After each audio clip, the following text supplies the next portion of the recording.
You're listening to the Mommy Labor Nurse Podcast, episode number 49. Hey guys, welcome back to part 2 of my postpartum experience. Last week, we started talking about postpartum and how postpartum has been for me for the past 8 weeks. And this week, we are just continuing the conversation. I had my sister, Jenna, and Tiffany back on, and we went through some more questions of how postpartum is going for me. So we talked about my bleeding and tearing. We talked about my breastfeeding experience thus far and how that's going. And we also talked about transitioning, how it's been, 1 to 2, and just the differences between Walter, me bringing Walter home, and Ryland. There've definitely been quite a few differences. We also talked about mental health a whole lot, and also tidbits about bringing baby home if you already have a child at home, like a toddler or another little one. In my case, I have a 3.5-year-old. So we ended the episode with some helpful tips because I know you guys always ask me about that. So without further ado, let's get into part 2 of my postpartum experience. You're listening to the Mommy Labor Nurse Podcast, where we firmly believe in the power of education when it comes to giving birth. Tune in each week as we dive into pregnancy-related topics, expert interviews, and a variety of birth stories. As a reminder, anything you hear on this podcast is not medical advice. Please see mommylabornurse.com/disclaimer for more details. And now, here's your host, educator, registered nurse, and fellow mom, Liesl Teen. Hi, Tiffany and Jenna. Welcome back once again. I guess it's the third time that we're talking. This is part 2 of our postpartum recording, talking about my postpartum experience.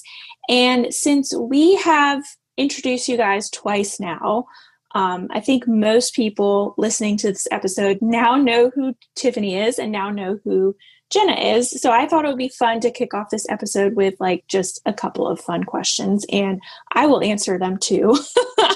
So the first one is, what do you want to be when you grow up? So Jenna, you go first. What did you want to be when you grew up?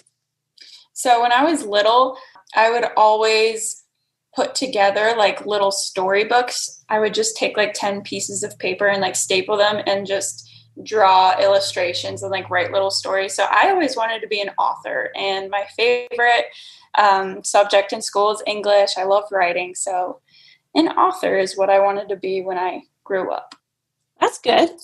I actually didn't. We were talking about this before the episode started, and I actually did not know that. That's really interesting that you wanted to be an author when you grew up. Yep. That's pretty cool. Okay, Tiffany, your turn. What did you want to be when you grew up? I wanted to be a mail lady. That's really? all that I wanted to do. I still have this weird obsession with the mail, actually. I love to get the mail. I love when packages arrive. I get mad at my husband if he answers or if he gets the mail, especially. Oh my God. And I don't even get That's funny mail anymore, so that it's not that much fun. But when I was growing up, especially around my birthday, for 2 weeks straight, because you would get cards in the mail, I was allowed to get the mail except for me. That is so funny. That's great. Yeah, that's what I wanted to do. That is so funny. So when I was little, I feel like mine always changed. So I feel like my first one that I really remember that I wanted to be when I grew up was a veterinarian, because I just loved animals, which is kind of silly because I would never ever want to be a vet, because I feel that would just be, it's different caring for, maybe you agree with me, Tiffany, it's different caring for different caring for people who you can talk with people versus even babies. You can't talk with babies and tell them that they're in, something's going on, they're in pain. And I feel that's how I would always feel if I was taking care of animals. For sure. Oh, you can't tell them that they're in pain and really what's going on. It actually seems like a really good career, because you get to make animals feel better, but that would be really, really hard. Yeah, it would be. So, okay. Well, that was fun. So today we are doing, like I said, part 2 of my postpartum episode. So if you guys want to start off, we're going to kind of start off where we left off at the last episode. Yeah, so we finished up the last episode talking about your first appointment at the pediatrician's office. So let's start this one off with those first couple days after giving birth. Can you tell us more about your bleeding, how it was within those first couple of days, and then also talk a little bit about the transition of bleeding, especially now that you're 8 weeks postpartum? All right, yeah, so bleeding. So let's talk about bleeding. So I feel like my bleeding this time was way better than Walter for sure. Um, it was similar, but I feel like it was way better. It definitely stopped before 6 weeks postpartum, which is what happened with him. So first few days, it was definitely, heavy flow period. I didn't have too many clots or anything come out. But yeah, just a heavy period that you have to change your pad every few hours. Very, very, normal type bleeding, I would say. Nothing super heavy or excessive. But every time I would get up, you feel like a little gush down there. So that was for the first few days. And then probably a good 2 weeks or so, it was just, I would call it medium flow, medium to light flow.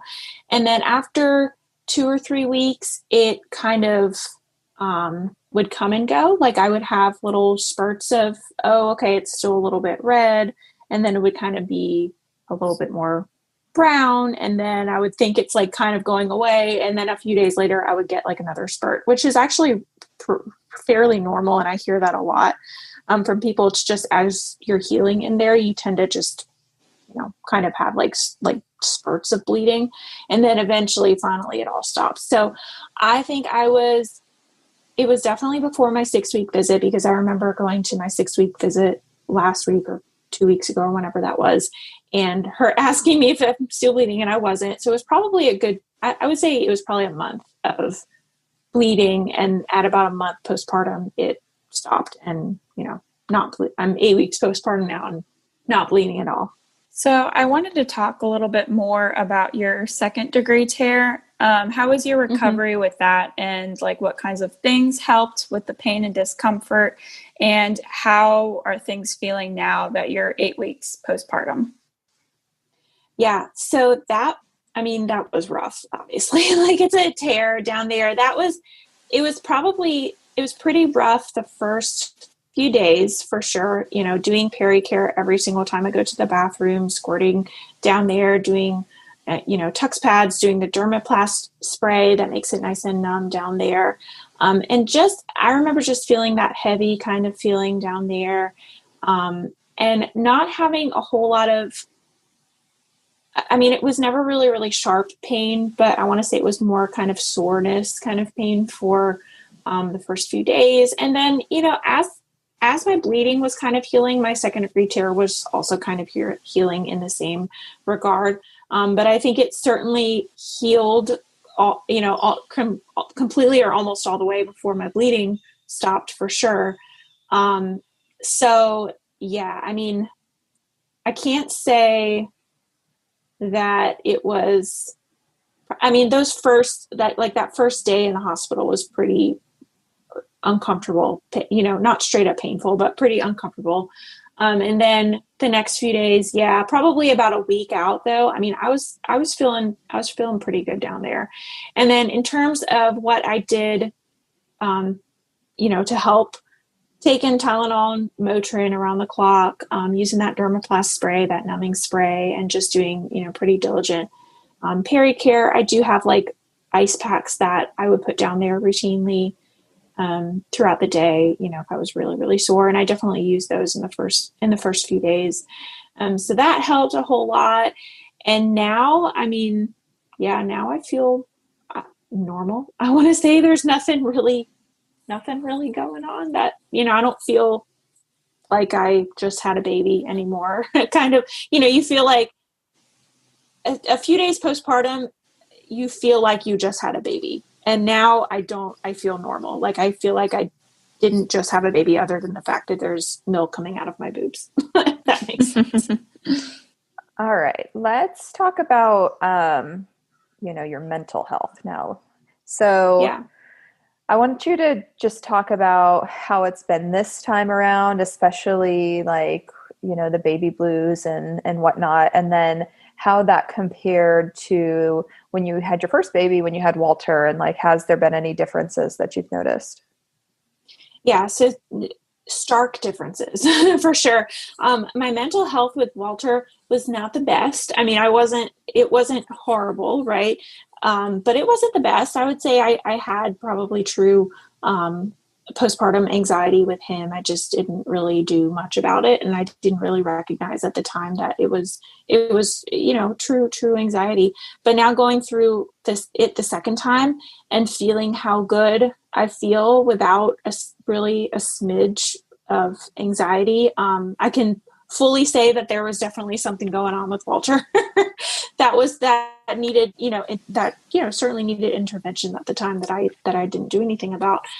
So yeah, a lot less anxious this time. And I think that I attribute that to not only just knowing what to do more this time and having the experience, but I mean, I certainly am the first to say that, like, I see a therapist, now it's once a month. But if I need to go a little bit more, sometimes it's like once a week I'm talking to her. But now I see a therapist for just maintenance, sort of, mental health issues. And I'm the first to say I have certainly generalized anxiety that I don't take medication for or anything. But yeah, just working with her through the past few years and now going through it for the second time and not feeling that super crazy over anxious feeling, can definitely say that there was something going on with Walter. So yeah, mental health has been way better. With baby blues, I do remember having baby blues. I wouldn't say I was depressed with either of them. But I did have baby blues with Walter. There were certainly a few days when it's just typical, you're just a very, very emotional. It's like really bad PMS. That's like the best, I guess, way I can kind of describe it, for me at least. So yeah, certainly had a few nights with him when I was just very tearful and very emotional, and just Brian would say something to me and I would just, just like get really, really upset. And with Ryland, I want to say I haven't had that as much, but I remember texting you, Tiffany, like that first, it was like 2 days after I had him or 3 days after I had him, and just being like so overwhelmed of like, oh my God, I have 2 kids and I feel like my heart is just in at least 2 different places. It feels like it's in 10 different places. Like, I feel like I feel like my house needs to get cleaned. I feel like I need to feed the baby. I feel like I need to put Walter to bed. I feel like I need to do it all. give my husband a hug. And like, I feel like this, it's like, I feel like I need to do all of this. I remember just feeling very, very overwhelmed. But I think I attribute that to lack of sleep at that point too.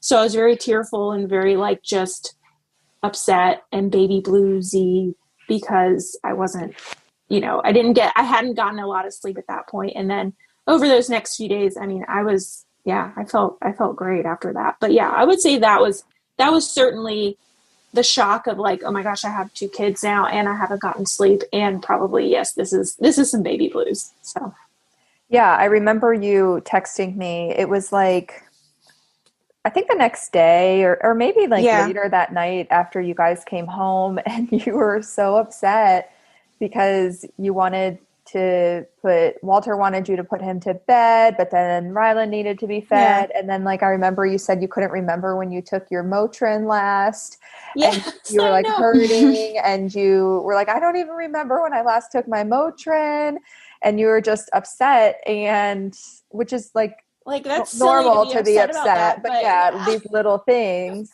And I remember we talked about just, it's different. It's different bringing home your first baby and then bringing home your second one or third one. And I specifically remember the emotional pull I felt, not even just a physical pull, but this emotional pull that I felt of, I have been used to being able to give my oldest son 100% undivided attention. Like whenever he needs it, I'm able to give it to him, to, oh my gosh, I have 2 kids and I cannot do that anymore. And it was sad. I was very sad that I couldn't give him that anymore.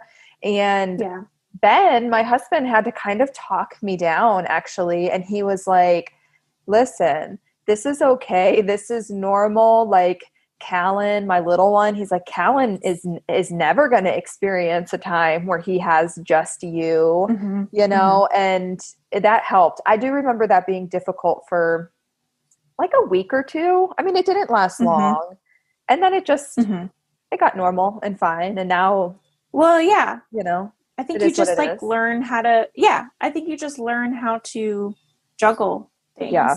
So naturally you just are like emotionally better with it. But yeah, that's exactly how it felt. It felt like a huge problem that I kind of, you think like, okay, it's going to be hard. I know I'm going to not be able to like tend to Walter as much as, you know, I had been before, but then actually like being in it and having him really want me to put to bed, want mommy to put him to bed, and mommy can't put him to bed. And that just, like broke my heart, you know, like that's so sad. Yeah, no, I agree sure though. It's I mean, I'm sure it's like, if you have a third baby, it's maybe it's not even, I don't want to say even worse, but you know, then it's your 2 children and now you have another baby to bring home. And it's tough. Yeah. It was lots tough, of changes.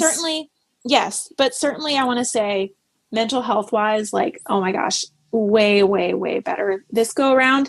And certainly, like I said, I attribute that to having a therapist on hand and just like having a therapist for the past couple of years to talk to you and just like work through some personal struggles, and know, you know, what to do in certain situations. And when I have these thoughts, you know, kind of like what to do, but also just like having the right support in hand. A lot of it goes into it, and just having experience of having a first child and now having a second child. So mental health is much better this time around. Yeah. Okay. Well, moving on from that, if you've been following Mommy Labor Nurse for a while, you probably know that Liesl did have some struggles with breastfeeding with Walter. So why don't you give us kind of a quick recap of your breastfeeding journey with Walter? Yeah. I talked about this on my story a while back.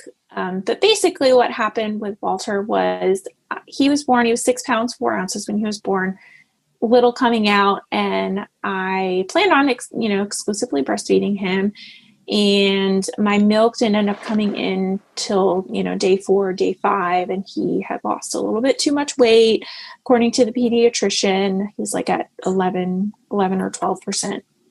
Weight loss on, day 3 or something, day 4, I can't remember. But anyways, he lost a little bit too much weight. So they said, okay, why don't you supplement him with a little bit of formula, after you feed, or for a whole feeding, give him, I can't even remember exactly what I did. I think they said supplement an ounce or 2 of formula after you breastfeed him every time. So we did that, and he got his weight right back up, and he was fine. But it really impacted my breastfeeding, my breastfeeding relationship with him and my milk supply. So I struggled a lot with my milk supply, and I could never really wean him from giving him those extra few ounces of formula a day. So we supplemented, pretty much his whole first year. There was a couple months that I took off when he kind of started food. I didn't give him, I think there was probably a month or 2 when I didn't give him formula and I just breastfed him. And I gave him food, but yeah, pretty much other than that point, we gave him, exclusively, I breastfed him around the clock, and I gave him, it was probably a bottle, like total a bottle, like, 6 or 8 ounces of formula a day.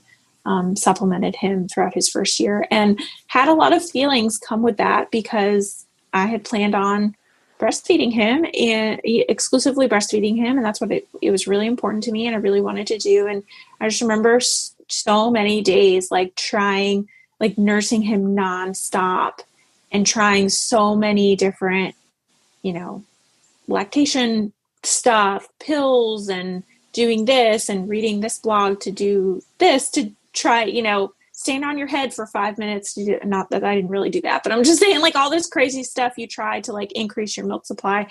And I would have periods where it would kind of increase a little bit, but it would never really stay. And I could never really like fully wean him from that formula.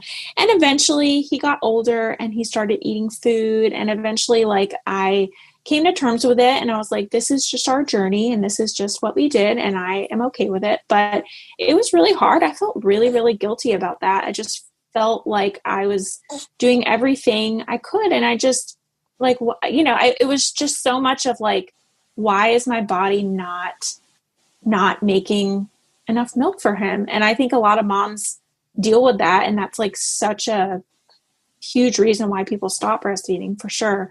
But props to formula. I mean, hey, like I would have been a lot worse off if I hadn't, if we were really having issues and he was like a failure to thrive baby. And like, he wasn't getting any formula. But yeah, it was rough. I had a lot of feelings that first year that I was breastfeeding and supplementing him.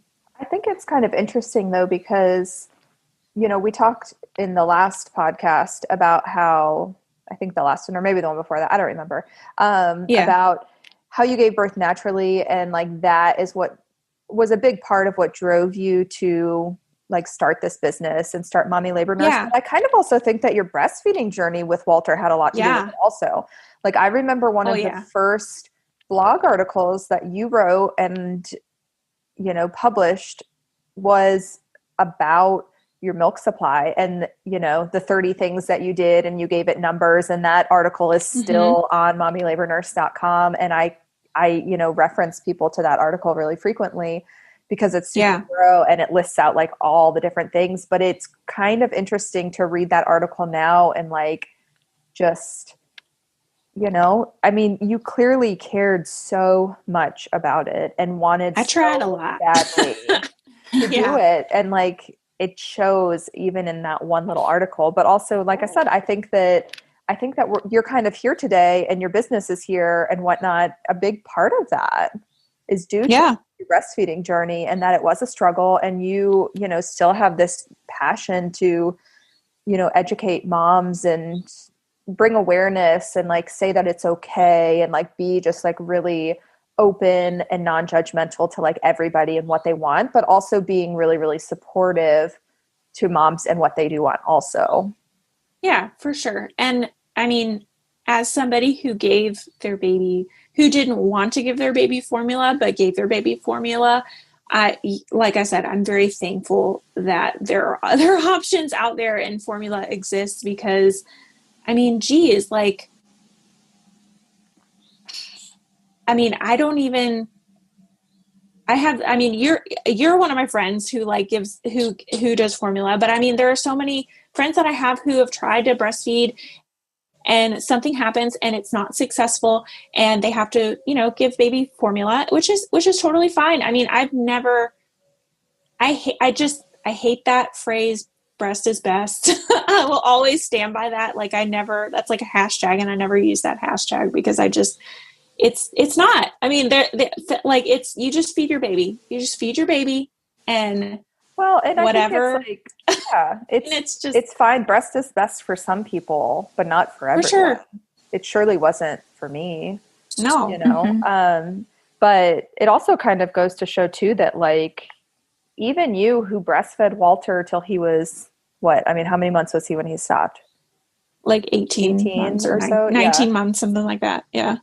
Like you still had these crazy struggles. You still had like grief over the fact that you couldn't do it. And like me, I sit here, I still get triggered by women that have successful breastfeeding. Like good breastfeeding. Yeah, still. And like a lot of my friends who are breastfeeding, they know that. I don't say like, don't talk about it to me, but I do say like, they know it's a trigger for me. I still experience grief over it. And we are, I'm almost 6 months postpartum from having my second one, and I still have grief over the first one. That was a year and a half ago, you know? So it's interesting. Breastfeeding is such like a journey. I mean, that's really the best way you can describe it. And it doesn't matter if your journey lasts for 1 week or if it lasts for 3 years.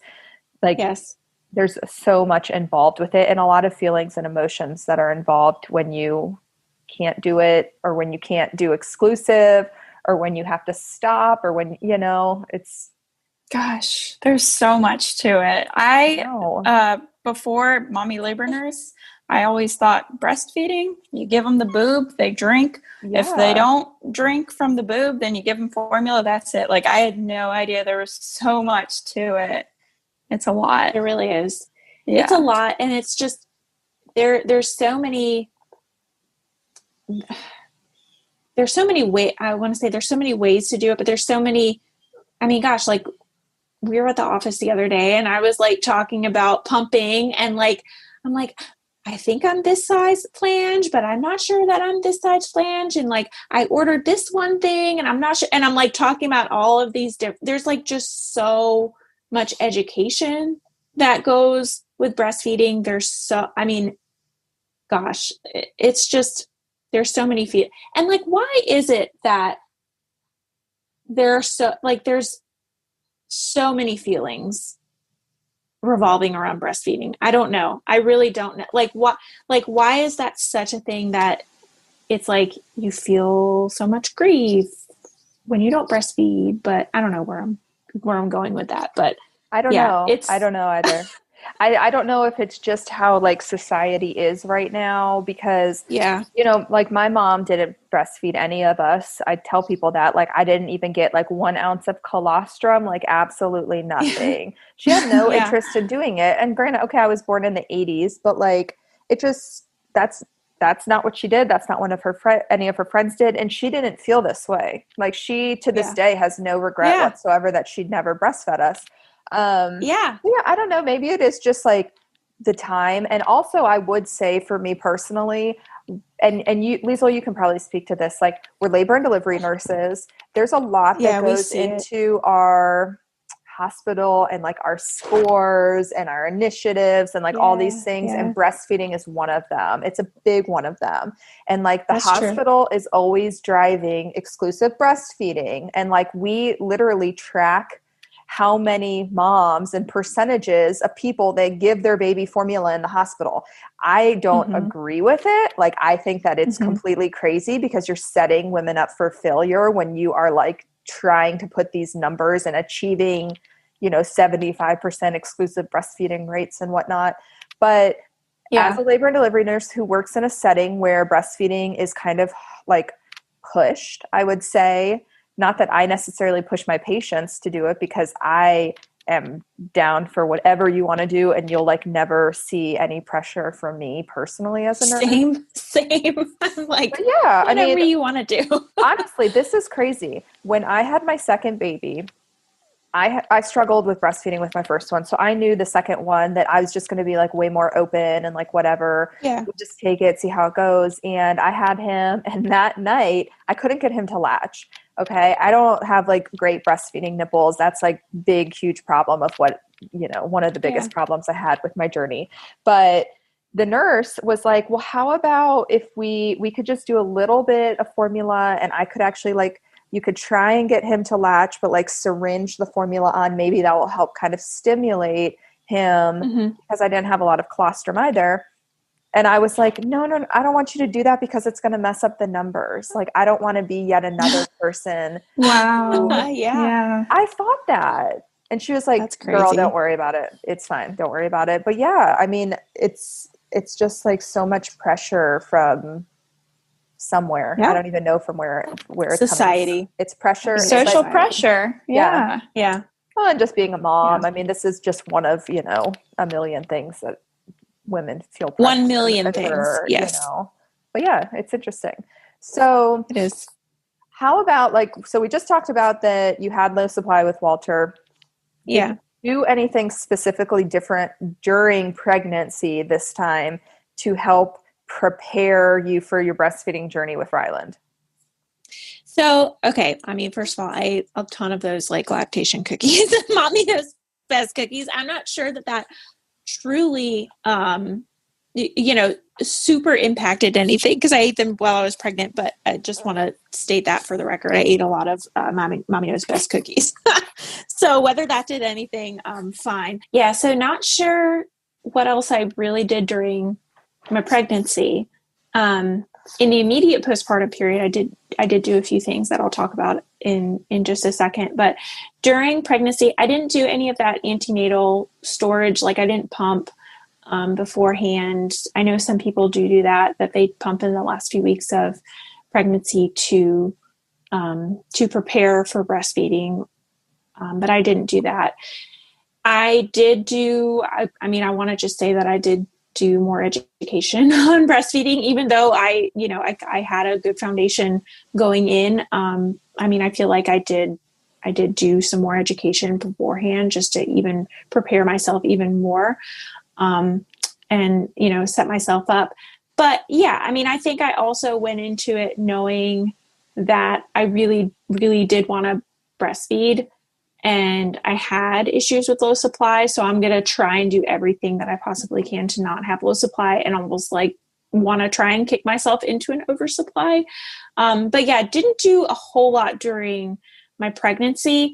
But during postpartum, like the first few days postpartum, I remember one of the things that one of the lactation consultants told me in the hospital that was really, really beneficial, that I think actually made a huge difference, was she said hand expression. So there was a study that came out, I think it was like 2012 or something, that said if you do hand expression, 5 minutes of hand expression 5 times a day for the first 5 days, I think, if it was 5 days postpartum, then moms who did that, their milk supplies were significantly better at like 8 weeks postpartum or something like that.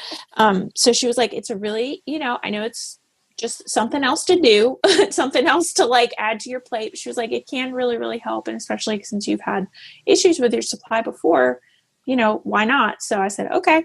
So I did that. And yeah, certainly I'm 8 weeks postpartum right now. And I can say, yeah, I have a great milk supply now. So I want to say that made a huge difference, just that extra stimulation.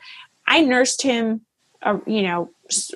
certainly more than 8 times a day. I nursed him on demand.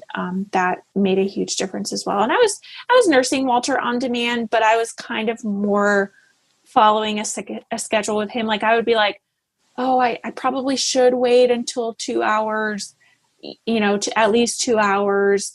And with Ryland, I was just kind of looking at it differently, like not really looking at, because they cluster feed at first. I was kind of looking at cluster feeding differently. I've said this in my story before, looking at cluster feeding like it's a really beneficial thing that he wants to cluster feed, because the more that I put him on the boob, the better my milk supply ultimately is going to be. And that's exactly what happened. So looking at cluster feeding a whole lot differently. And then the Haka, I want to props to the Haka. I use the Haka a whole lot in those once my milk actually fully came in, I used the Haka. And I think that was just another signal, another extra stimulation to my body to say, okay, we need some more milk up here. So, yeah. So yeah, at this point, you're 8 weeks out. Have you been able to exclusively breastfeed him, or have you had to do formula yet, or no? Yes, I have exclusively breastfed him. We've not had to give formula or anything yet. I do have 40 something ounces in the freezer. It's probably actually more. I haven't looked at it in a while. But yeah, no, I would say my milk supply is plenty for him, and then a little bit extra. Like I probably make 3 ounces extra a day for him, that sometimes I pump at, and store it. Sometimes, I just don't pump at the end of the day if I'm tired. But yeah, I probably have one of those milk supplies that's like perfect enough for him. And then a little bit extra.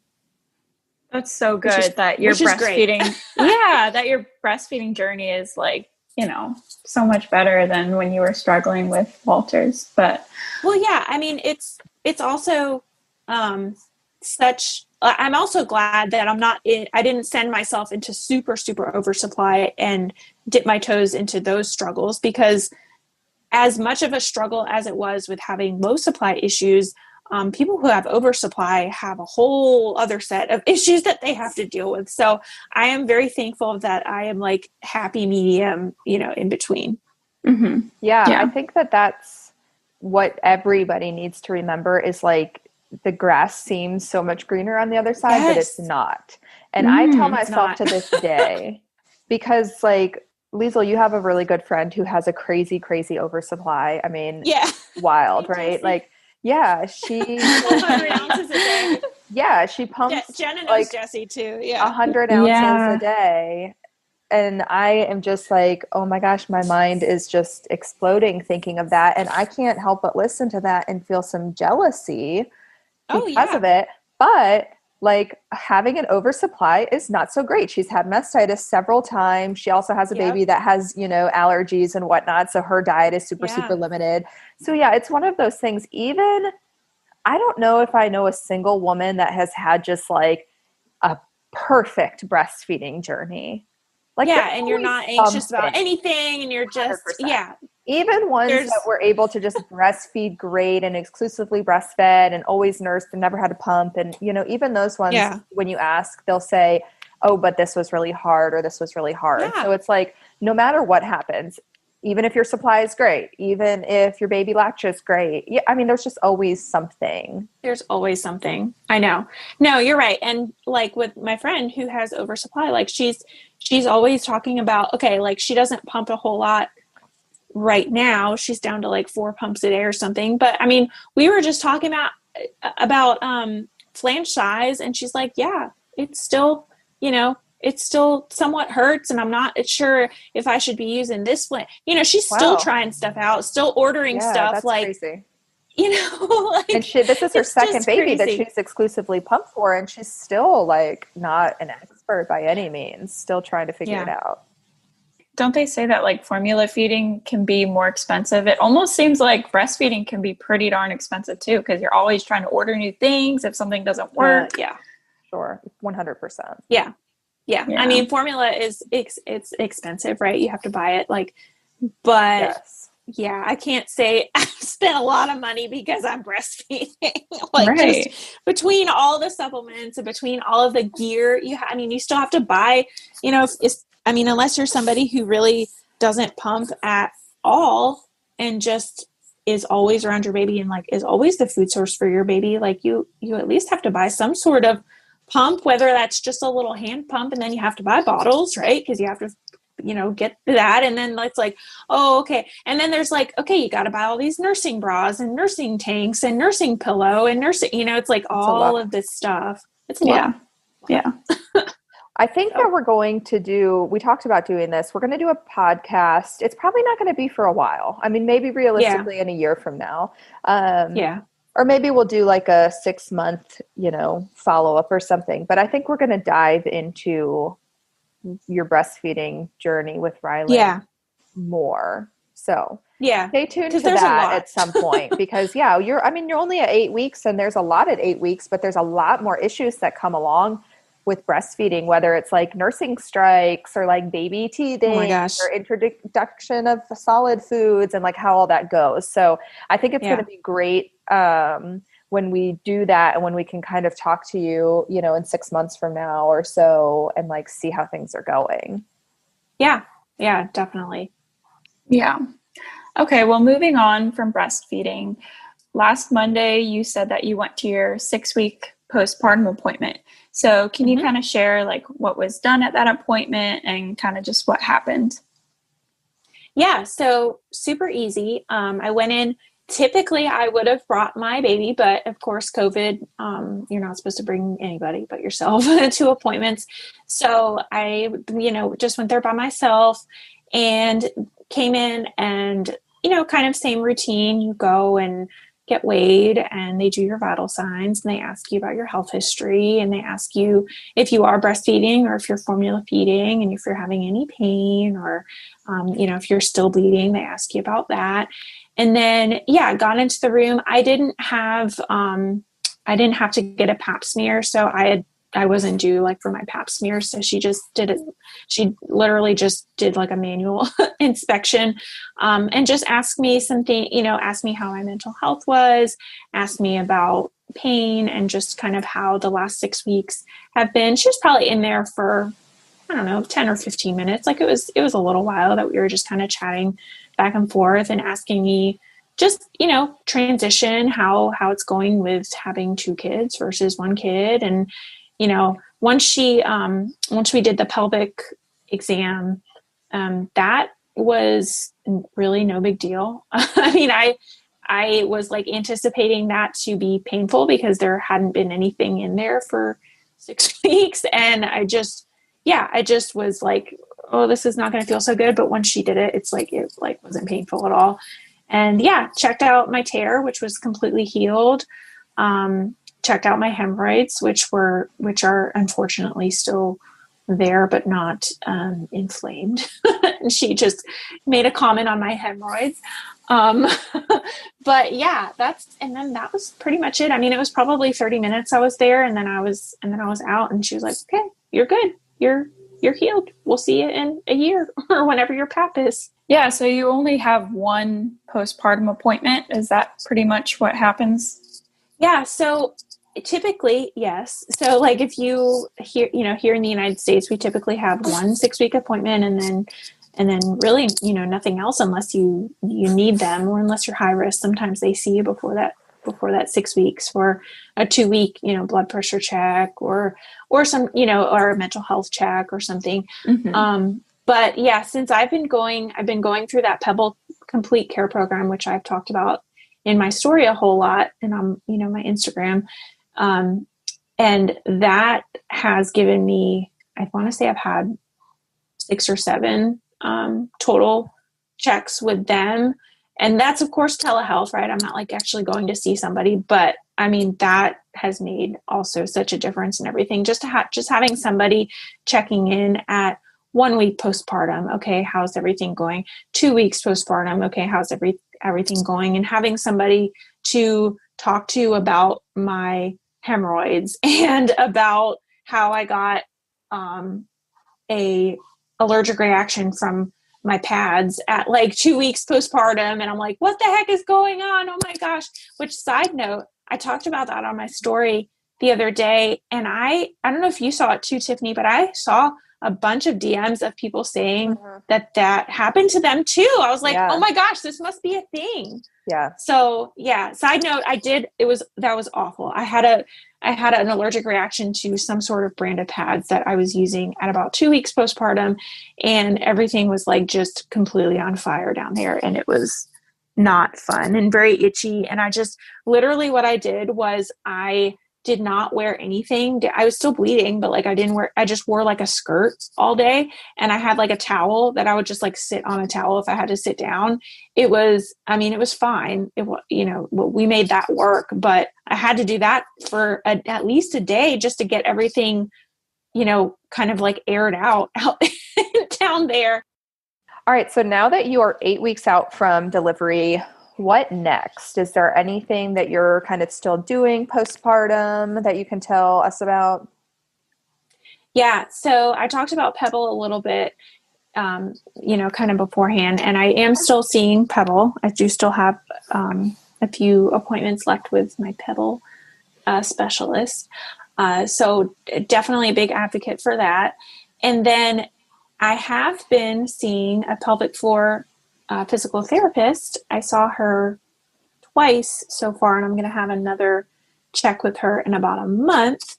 Because I just had told her, so first of all, I've heard this from I follow a few different pelvic floor PTs on Instagram. And it's actually recommended. They all say that if you've had a baby, you probably should go see a pelvic floor PT initially, like every single person, just to get a baseline, because the pelvic floor PT who I personally see, she said, so many times I see so many women in like their 50s and 60s coming in and having issues with urinary incontinence, a lot of issues with urinary incontinence. And she was like, you can like bring it back almost to childbirth. And gosh, like if we had just been intervening right after having kids, multiple kids, a lot of times you can fix these issues that people have at 50 or 60 years old where they have and that is so common. I mean, I can't tell you how many people I know that it's just, yep, you just pee your pants all the time and, you're just older and that's just what happens. And, there's nothing you can do about it. So going back to pelvic floor PT, seeing a pelvic floor physical therapist. I've seen her twice now so far, and that has been like uber helpful. I mean, it's kind of weird. So basically what they do is they explore in your vagina and they kind of just like put pressure on different muscles and see where you have tenderness. So I did kind of have some tenderness kind of near where she said she can kind of feel like my scar tissue from where I tore. So it was kind of like near there and then a little bit more on like the left side. So what they do is they just kind of put pressure on that area and it almost like releases the muscle fibers after a little while. And then after a little while, it like feels better. It's almost like if you've ever gotten a massage and how you feel like so much more relaxed after your massage. Like after I got up after my pelvic floor PT, like I felt more relaxed in my vagina afterwards. Like I told her that and she was like, oh yeah, I have had people say that where it's like, you're like, oh, I just feel kind of like more relaxed down there. So got all the knots out. It's weird. Yeah. It's like getting a massage for your vagina, as weird as that sounds. But yeah, that's personally what she did for me. There's a lot of other issues that pelvic floor PT can help with after childbirth. I didn't have really any issues with prolapse or really urinary issues. Mine was more a little, like a little bit of pain and tenderness. But yeah, like certainly recommend if you are able to, if it's in your, in your insurance, you can go and see a pelvic floor PT. They even have online pelvic floor, like that you can do telehealth pelvic floor PT. Obviously you can't do any hands-on assessments there, but yeah, you can see like a virtual pelvic floor PT after childbirth. Definitely recommend for anybody to go and do that because that was great. That was really great. And now, yeah, I'm still seeing my chiropractor. I was seeing a chiropractor through my pregnancy. I'm still going to continue to do that because that makes me feel really good. I was having a lot of back pain, like upper back pain, just with breastfeeding posture. So she definitely helps me with that, my chiropractor. And yeah, I mean, it's been good. I mean, 8 weeks, I feel pretty good for being 8 weeks postpartum. I think I do. And do you feel like it's different from like 8 weeks with Walter compared to 8 weeks with Ryland? Yeah, for sure. I mean, I can't exactly remember. So it was, 3.5 years ago. I don't exactly remember what my body felt like, but yeah, I mean, and I think I talked about this in one of the other episodes where I was just a lot more active this pregnancy and this time postpartum. I'm starting to like do things, exercise more now in this postpartum experience. So I think that goes a long way too, just being more active. But yeah, I feel like I feel better for sure. That's great. Yeah. Okay. So we kind of touched on this in the beginning of the episode, but how was the transition to go from one child to two? Like, what did you think it was going to be like, and how did the reality compare? And which one was harder, bringing home Walter the first time or bringing home Ryland? Yeah. So which one was harder? Walter was certainly harder to bring home than Ryland for sure. Even though I have multiple children now. So that's an element that I didn't have to deal with the first go around. But just bringing home a second child and having the experience of having a first child and now having a second child, world difference. Like Walter was certainly harder to bring home. in terms of the transition, yeah, I mean, I feel like I've already kind of talked about it a little bit, just, had a little bit of kind of baby blues and some emotional instability at first with Ryland, but overall it's been great. I mean, I feel like I know I have a lot of resources and a lot of experience, and just, I mean, the experience goes the furthest, I think. Just that makes such a huge difference, knowing what to do, just like innately knowing what to do the second time around, and not Googling like every other question you have, or not being worried about this. And it just being, it was a huge learning curve the first time bringing Walter home. You just are constantly learning about things. And this time, yeah, I mean, I still have questions, and I'm still like, what is that weird thing on his shoulder? Or like, what is that? What is this? Or what is that? But certainly not like the first time. And I'm sure that played into like the anxiety that I experienced with Walter too, just like not feeling super comfortable, and it's like I said, it's a huge learning curve. So in terms of what did I think about, or what did I think it was going to be like, and how did it really compare? I went into this postpartum experience hoping that it was going to be different. And, I don't want to say expecting it to be easier, but really, really hoping, talking to like you, Tiffany, who has had a baby, 4 months before I did, and my other friend who just had a baby kind of near the, second baby kind of near you, and talking to you guys, and you guys saying, okay, it's not as bad, the second time around, and hoping that it's not going to be like that. But I can totally say that I was on edge for a long time in this postpartum experience, like waiting for it to get really, really hard, and waiting for like, okay, I know I'm like doing really, really good. And I've talked to, my Pebble specialist about this, and like my therapist about this. I'm like, I'm almost like anxious about getting anxious. Like I'm anxious about like being really, really anxious, how I was with Walter, like, when is it going to happen? And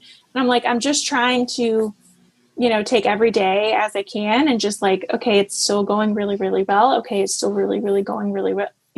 Really well, like when is it going to get bad, and when is it going to get bad? But I mean, gosh, like 8 weeks out, I'm like, okay, I think, I mean, yes, I fully know that I could dive down in the deep end, right? Like mental health wise, and be really, really bad off. But I think I put enough resources in place for myself, and I had enough support and help, that hopefully, knock on wood, like I'm out of the,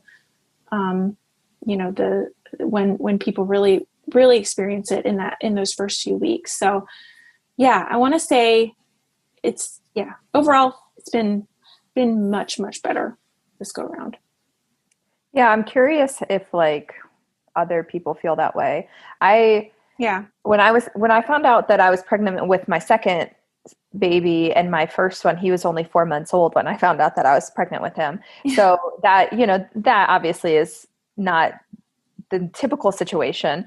But I talked to a lot of people that had kids, particularly people that had kids close in age together, and just like asked for advice and whatnot.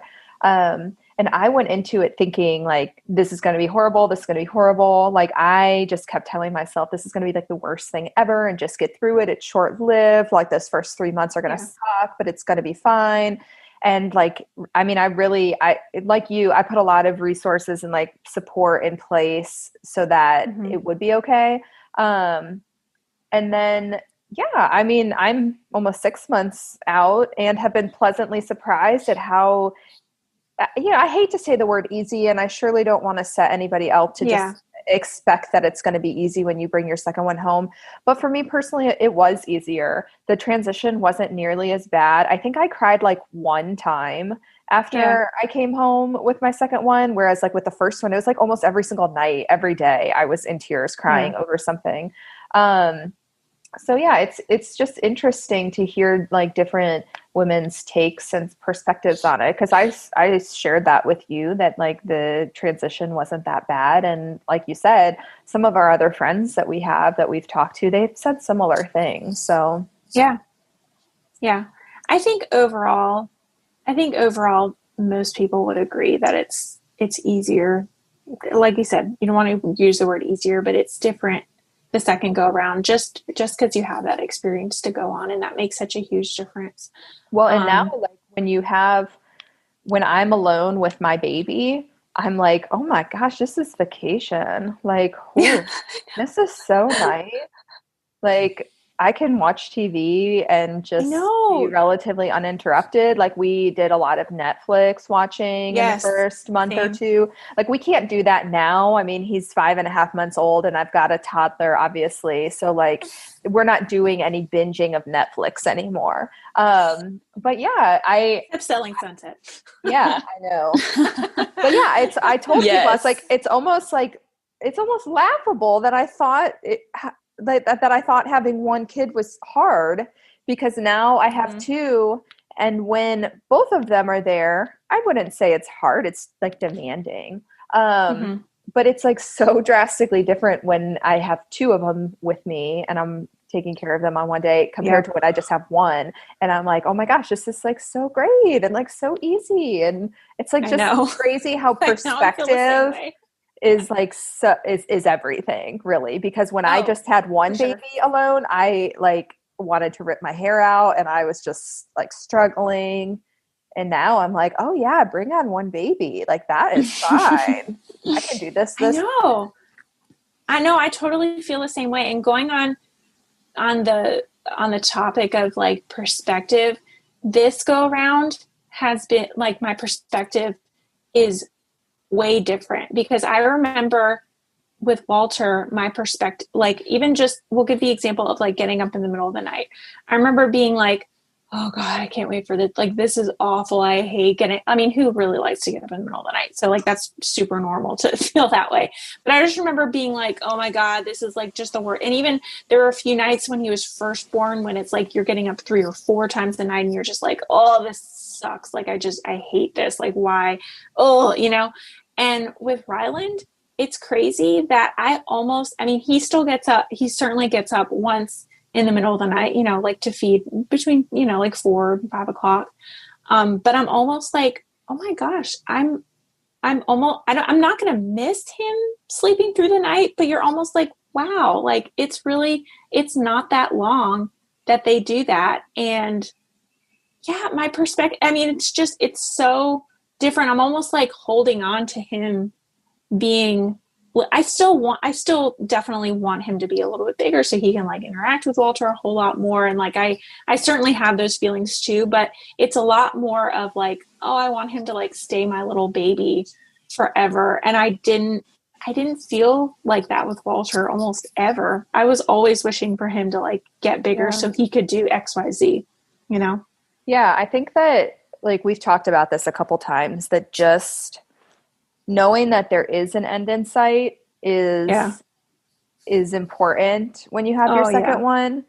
And then it's like becomes this like bittersweet thing when you have a second one. Cause like with the first time, it's like, I don't know when this stage is going to be done. Like maybe he's going to wake up 3 times in the middle of the night for the rest of his life. I mean, like, that that's irrational and ridiculous, but you don't know if it's going to be another 2 weeks or if it's going to be another year. I mean, I certainly know women who have 1-year-olds that still wake up several times throughout the night. So you just, don't know. So then when the second one comes along, you're like, okay, I kind of know that like, there's like a rough stage around 8 weeks, but it only lasts for like a week or 2 and then he'll get better. So it's just like knowing that helps so much.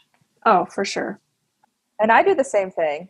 I snuggle with my little one way more than I ever did with my big one. And I still, I'll just like hold him and rock him and like try to soak in the moments as much as I can. And everyone always says that to me too. Like, like older friends of ours and whatnot, they're like, oh, just enjoy it while it lasts and soak in all those moments because it doesn't last long and they grow up so fast. And Like one thing I've learned is that like there's never enough soaking in that you can do. Like it's never, I think even if I held my baby 24/7 constantly in 15 years, I probably would still be like telling somebody, soak it all in because they're going to grow up, they grow up fast. So it's like, there's no amount. You do what you can, and you love them, and you get through the day, and you do whatever you need to do. And you don't feel guilty about, I know. Like you don't feel guilty about not snuggling them. I mean, that's, I feel like huge too, that mom's like, that feeling is, you feel like you're like not enjoying it in the moment as much. Yeah. So, but then you have a second baby and then you enjoy it more because, or it's whenever like you have your last very, very baby, healing. It is. It's very therapeutic, I think, to have another kid. Yeah.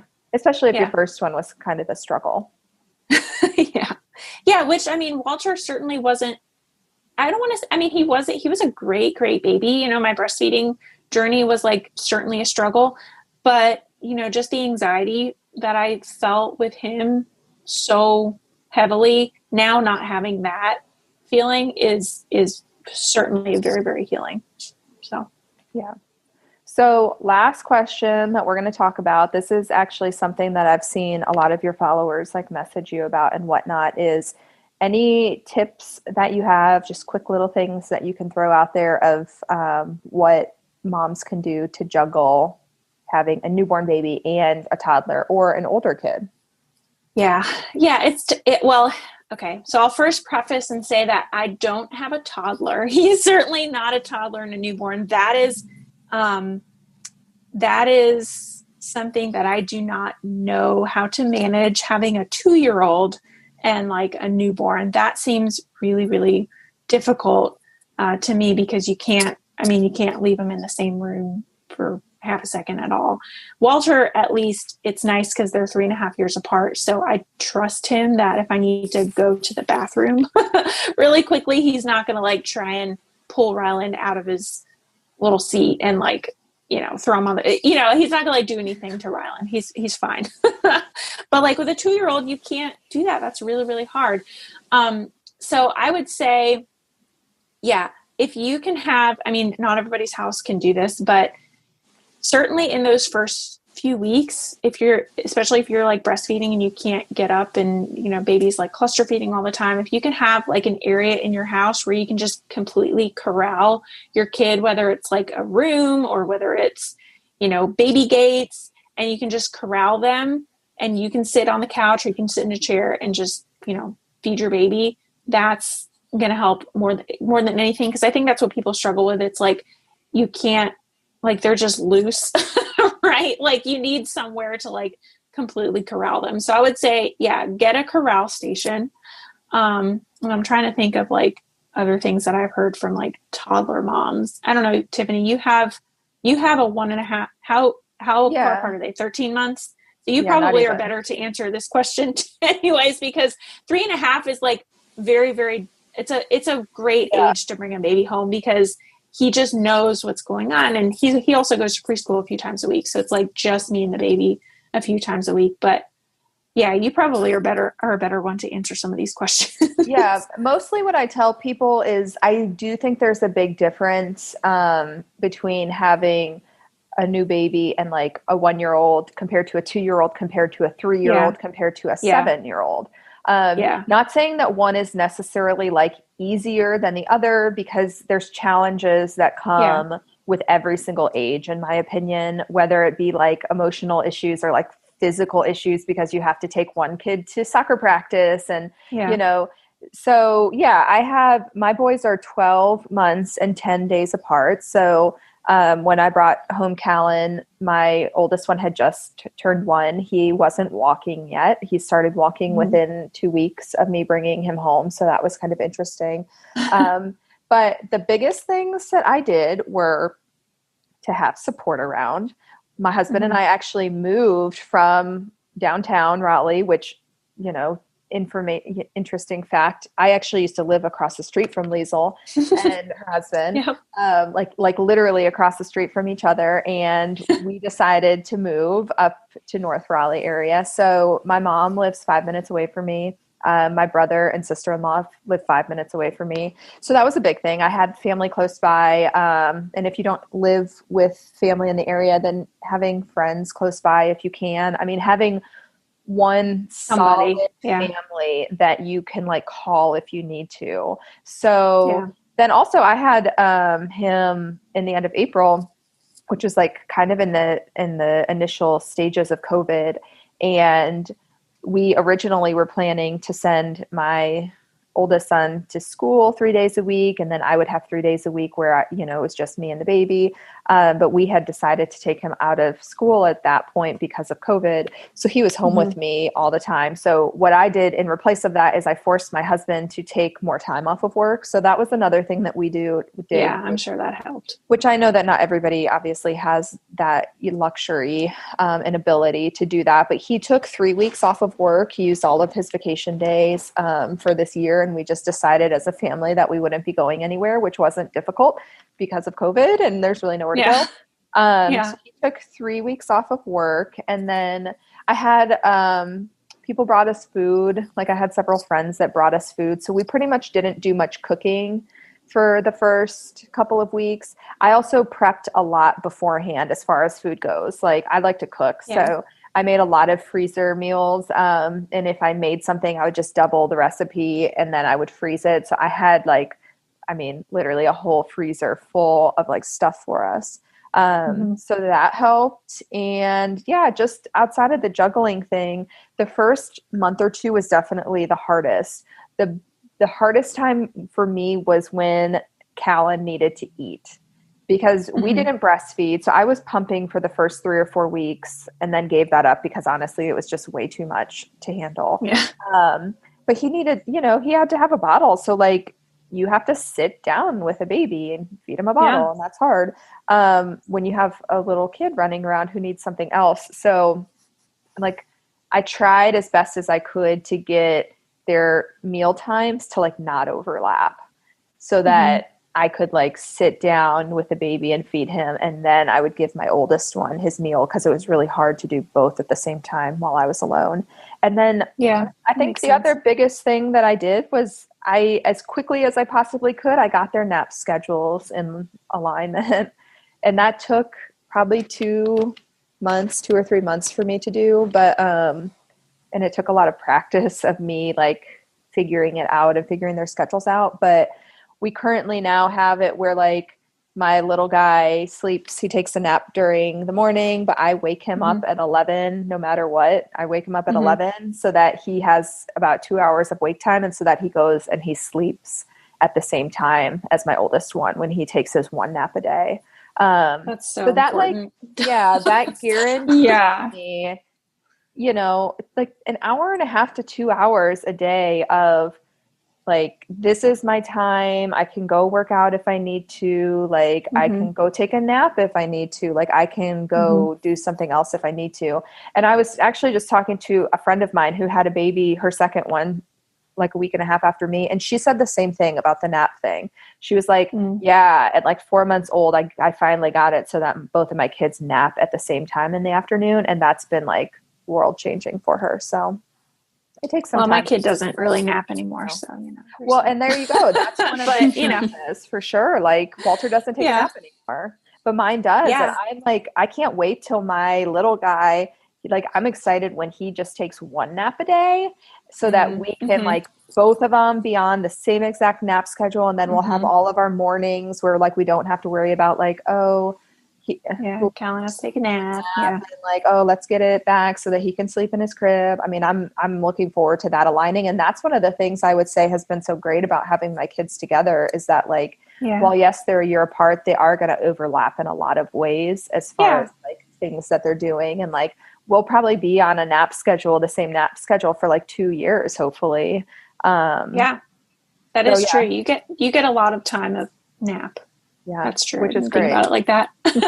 I mean, Walter certainly, some days if he's really tired, he'll still take a nap. But that is a huge difference. Like if they both napped at the same time, that would help a lot. Like my days when I have both of them would look a lot different if I could count on 2 hours a day of children napping, then yeah, that would look a lot different. But I did have a couple other tips for this question. So the first one is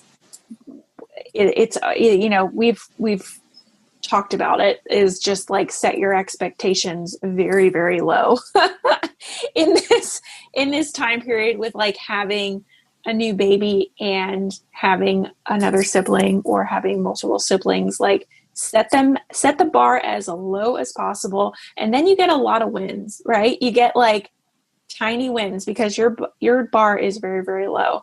And then my other tip is get a good baby carrier. So I like my Solly wrap. I have a couple different wraps that I wrap my baby to me. So at least I have two hands and my baby can be wrapped to me. So that certainly has made a huge difference too, just having a baby carrier. All right, guys. So that is it for this episode of the Mommy Labor Nurse podcast, the postpartum edition of Mommy Labor Nurse.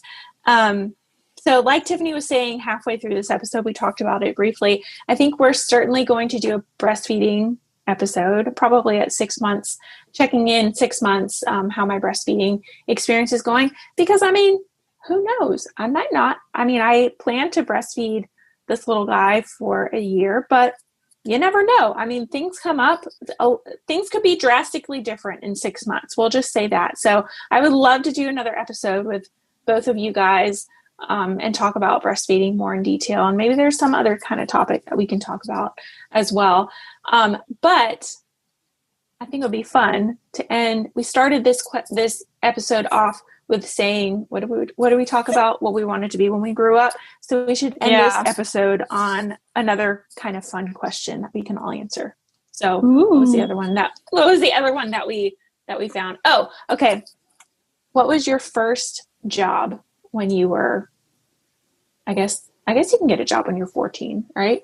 I'll go first. Mine was technically babysitting at church, but I want to say my real first job was working at Limited 2. Remember that store? Oh, I didn't know that. That's funny. No, I didn't think you knew that. Yeah, that was my first. Like you worked there at the mall? Yeah, I worked at the mall. That's funny. I know. Yeah, that was my first job when I was like 16. When you could first get like a real, when you're 16, that's what you do. You like get a little part-time job. Yeah, I worked at Limited 2. I folded clothes and I worked the little register, and I probably worked there for like 6 months when I was like 16. It was fun. I don't know. I got a little discount. I had some Limited 2. I was like, were you still wearing clothes from Limited 2 when you were the big sizes, the jeans and the big sizes? Yeah. Yeah. I remember using my discount. Isn't that funny? Yeah, that is funny. That's funny that you say that, because my first job was working at Delia's clothing store. That's right. So ours was very similar. Yeah, I got a 40% discount as well. So that's a good discount. Wow. I don't think. Yeah, and they had some cute clothes. Like I would still think their clothes were pretty cute. I don't know if they're still around, but I don't think they had some good stuff. I think that store is long gone. I think that probably was like 2000. I think that was a 2009 store. Yeah, probably. Okay, Tiffany, what was your My first job was not retail like you guys. I actually worked at the community center up the road with the city of Raleigh. And so, yeah, I started working there when I was 14, and my older brother worked there. So we worked together, and I mostly sat at the front desk and answered phones and helped people register for classes. And then I started to work in their summer camp programs and after school programs. And yeah, that's actually the only job that I had. I had that job for 10 years, I think, in some form or element. I worked with the city of Raleigh for 10 years, and then I became a nurse. So nice. I don't have a long job history. My resume is very boring when it comes to that.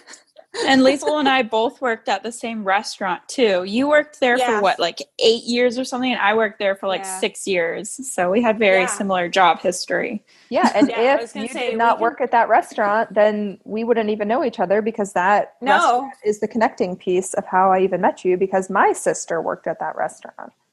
Yeah. God bless Sawmill. Yeah. Thanks for Sawmill. Best burgers ever. It's the puzzle piece. Yeah, that is so funny. You're so right. That was my, I guess, did I have a job in between Limited 2 and I babysat. I was a nanny for a couple years for a family, nearby in Raleigh. And I did that for a little while. And then, the summer, I was 19, I think, when I got a job at Sawmill. And I worked there through nursing school and then I want to say that was my next. And you're right, because Tiffany's sister worked with me, and that's kind of how we met. And I met her family. And then, Jenna got a job there. I don't know. We actually never worked there at the same time, Jenna, did we? No, we didn't. I got a job maybe 2 years after you did when I was 17, I think. 17, yeah. Yeah. Yeah, because Jenna and I are actually, we have 7 years in between. So I guess I didn't work there for that long. I think it was like 6 years I worked at Sawmill. Mm-hmm. So we have, that's another fun fact. We have 7 years. We're 7 years apart. Yep. All right. Well, that's a good way to end the episode. All right. We'll see you on the next one, guys.